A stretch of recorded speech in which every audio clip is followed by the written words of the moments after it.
3월 9일 목요일 새벽입니다. 오늘은 시편 110편 말씀을 통해서 하나님께서 주시는 은혜를 나누고자 합니다. 1절부터 7절 말씀 봉독해 드리겠습니다.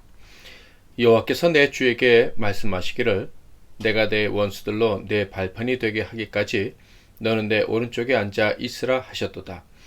여호와께서 시온에서부터 주의 권능의 귀를 내보내시리니 주는 원수들 중에서 다스리소서. 주의 권능의 날에 주의 백성이 거룩한 옷을 입고 즐거이 헌신하니 새벽 이슬 같은 주의 청년들이 주께 나오는도다. 여호와는 맹세하고 변하지 아니하시리라.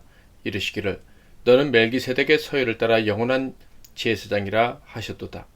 주의 오른쪽에 계신 주께서 그의 노하시는 날에 왕들을 쳐서 깨뜨리실 것이라. 문나라를 심판하여 시체로 가득하게 하시고 여러 나라의 머리를 쳐서 깨뜨리시며 길가의 시냇물을 마심으로 그의 머리를 드시리로다. 아멘.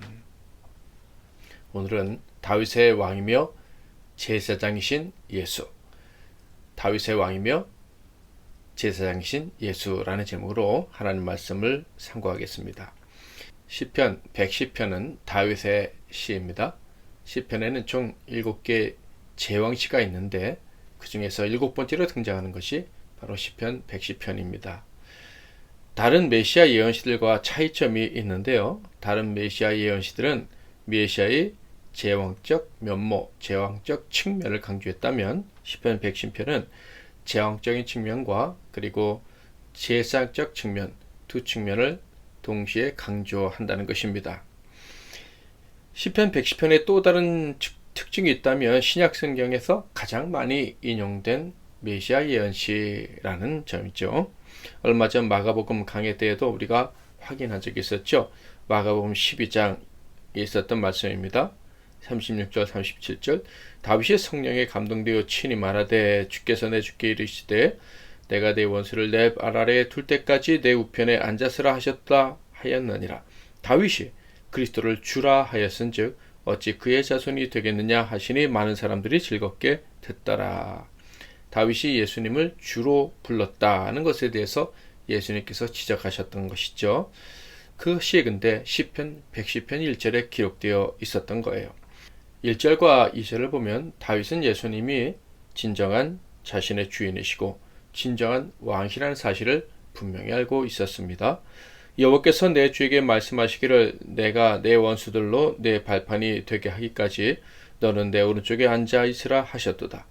여호와께서 시온에서부터 주의 권능의 귀를 내보내시리니 주는 원수들 중에서 다스리소서. 다윗은 예수님은 나의 주가 되신다고 말하고 있으며 하나님께서 그 예수가 원수를 짓밟고 완전한 승리를 거둘 때까지 최고의 자리에 앉아 있으라 명하셨다고 말하고 있습니다. 하나님께서 예수님을 내 오른쪽에 앉아 있도록 하셨다라는 것은 무슨 뜻일까요? 왕의 다음 자리, 왕을 제외한 최고의 존재가 앉을 수 있는 자리가 바로 왕의 오른쪽입니다.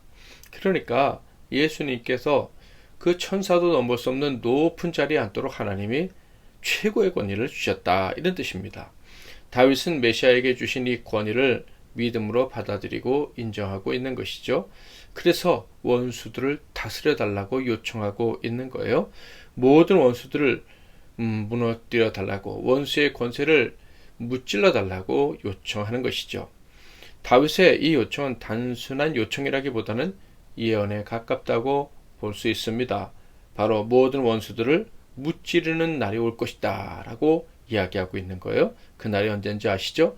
바로 예수께서 십자가에서 죽음의 권세를 무찌르신 날이 뿐만 아니라 또 재림하셔서 심판하시는 날이 바로 그 날입니다. 십자가에서 승리를 선포하시고 재림의 날 승리를 완성하게 되시는 것, 다윗이 이것을 미리 보고 예언한 것이죠. 그렇다면 이스라엘의 2대 왕이었던 다윗이 왜 아직 오시도 않은 메시아를 왕으로 인정했을까요? 첫째는 그가 성령의 감동을 받았기 때문입니다. 성령의 감동하신 가운데 메시아 소망을 가지게 되었고 미래에 일어날 일들에 대한 말씀을 들었기에 이렇게 메시아를 왕으로 인정하며 시를 지을 수 지을 수 있었을 것이다 라는 것이죠. 둘째로는 자신의 힘으로는 일어나 자신을 대적하는 모든 마귀를, 모든 적들을 물리칠 수 없다는 것을 뼈저리게 느꼈기 때문입니다. 성경에는 마귀 역사에 대해서 직접적으로 말하는 경우가 많지는 않습니다. 그러나 영적인 사람들은 다 알 수 있죠.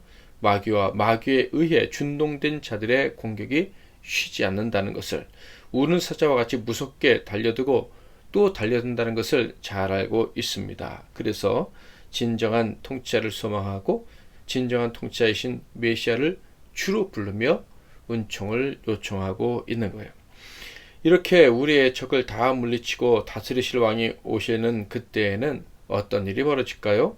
다윗은 바로 그때 진정한 왕의 통치를 깨닫고 즐거워하는 자들이 이제 주를 위해서, 그의 나라를 위해서 자원하며 헌신하게 될 것이다 라고 이야기합니다. 3절, 주의 권능의 날에 주의 백성이 거룩한 옷을 입고 즐거이 헌신하니 새벽이슬 같은 주의 청년들이 주께 나오는도다. 새벽이슬 같은 주의 청년들이 주께 나온다 라고 말씀하고 있는데요. 이는 주의 은혜로 원수를 이기고 다시 젊음의 열정을 가진 자들이 등장하게 될 것이다 라는 말입니다. 그러니까 새로운 영적 에너지가 충만하게 되어서 새벽부터 주께 나오게 된다는 것이죠. 새벽부터 하나님과 하나님의 나라를 위해서 최우선 순위를 두고 사는 자들이 등장하게 된다라는 거예요.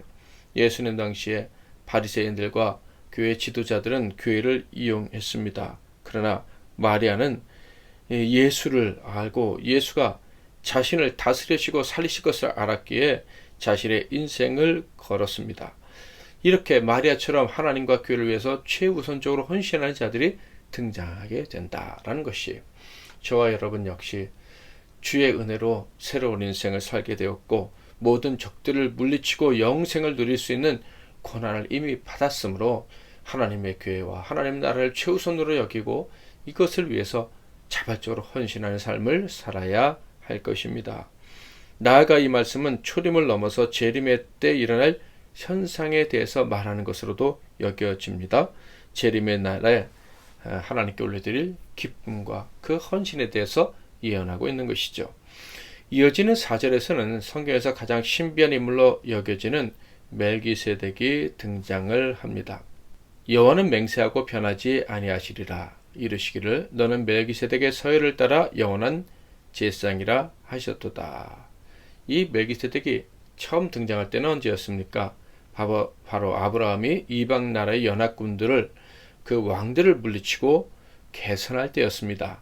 그때 멜기세덱이 나타났었고 그는 그 많은 왕들을 홀로 물리치고 대승을 거둔 때였으나 겸손히 멜기세덱에게 자신이 거둔 승리의 재물, 즉 전리품 중에서 10분의 1을 11조로 바쳤던 거예요.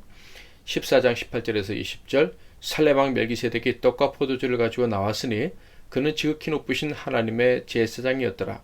그가 아브라함에게 축복하여 이르되 천지의 주제이시오 지극히 높으신 하나님이여 아브라함에게 복을 주옵소서. 너의 대적을 내 손에 붙이신 지극히 높으신 하나님을 찬송할지로다 하며 아브라함이 그 얻은 것에서 10분의 1을 멜기세덱에게 주었더라. 분명한 것은 멜기세덱은 하나님의 제사장이라는 것이에요. 히브리서 7장 2절 3절에는 그에 대해서 이렇게 소개하고 있습니다. 아브라함이 모든 것의 10분의 1을 그에게 나누어 주니라. 그 이름을 해석하면 먼저는 의왕이요 그 다음은 살렘왕이니 곧 평강의 왕이요 아버지도 없고 어머니도 없고 족보도 없고 시작한 날도 없고 생명의 끝도 없어 하나님의 아들과 닮아서 항상 제사장으로 있느니라.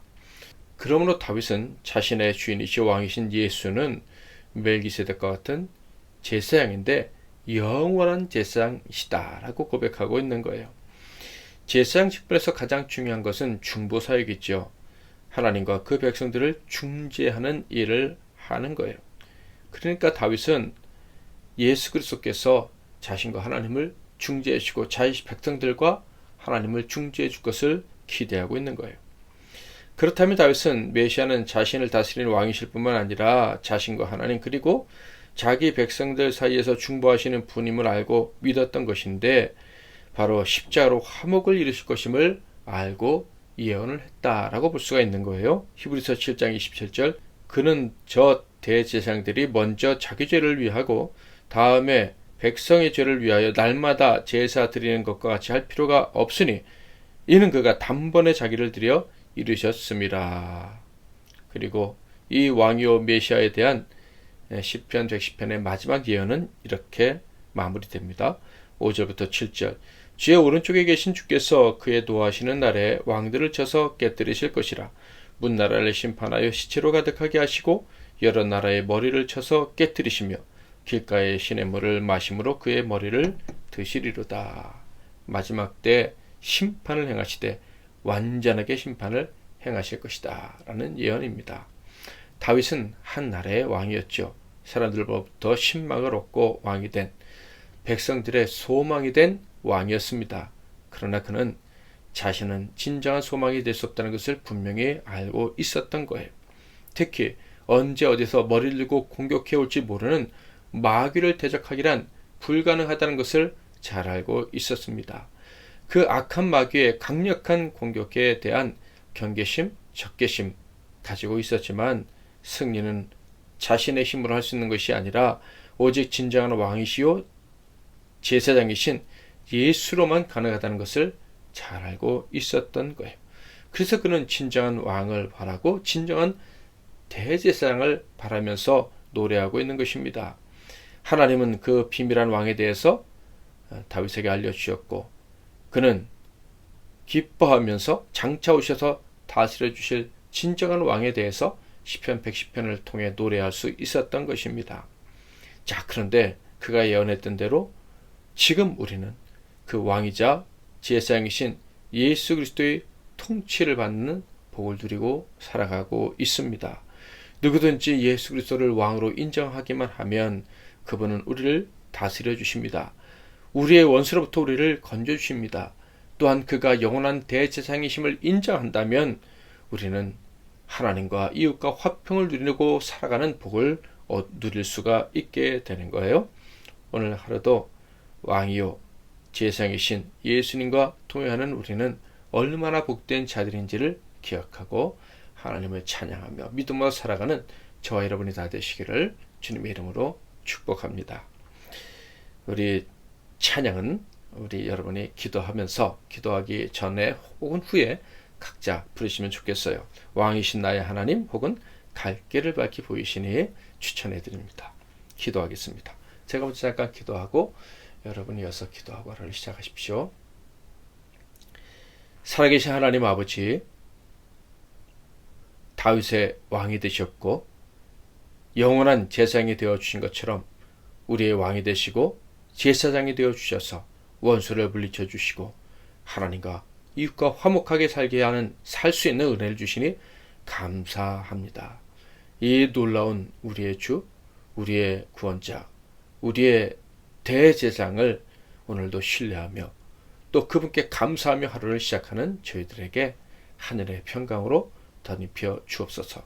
평강의 왕 예수 그리스도와 동행하는 하루가 얼마나 복되며 또 찬란한 기적으로 가득한 하루가 될 수 있는지를 경험하게 하옵소서. 모든 병든 자들을 고쳐주시고 마음이 상한 자들의 마음을 싸매어 주시고 무엇이든지 간구하는 대로 응답해 주시되 하나님 뜻대로 응답해 주옵소서. 예수 그리스도 이름으로 기도하옵나이다. 아멘.